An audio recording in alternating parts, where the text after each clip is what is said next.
السلام علیکم ورحمۃ اللہ وبرکاتہ۔ اللہ کا قرب ہم چاہتے ہیں تو سب سے پہلے اللہ کا شکر بہت ادا کیجئے اور دل سے ادا کیجئے۔ جو نعمتیں اللہ نے ہمیں دی ہیں، آنکھیں دی ہیں، کان دیے ہیں، بیوی دی ہے، بچے دیے ہیں، بچیاں دی ہیں، شوہر دیا ہے، اللہ تعالیٰ کا شکر ادا کیجئے۔ نمبر دو، جو بھی ضرورت ہو صرف اللہ ہی سے مانگیے۔ اب پڑھیے میرے ساتھ، ایاک نعبد و ایاک نستعین، تیری ہی عبادت کرتے ہیں اور تجھی سے مدد مانگتے ہیں۔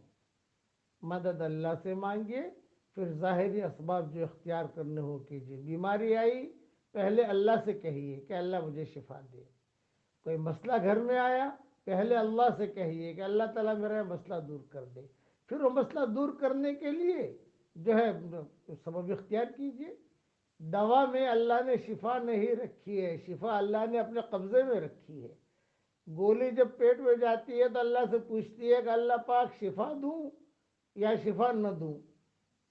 اللہ جیسا کہتے ہیں ویسا کرتی ہے۔ اس لیے ہر چیز ہر منزل میں اللہ کی محتاج ہے، اللہ کسی منزل میں بھی کسی چیز کا محتاج اور پابند نہیں ہے۔ اس یقین کے ساتھ اپنی زندگی گزاریے۔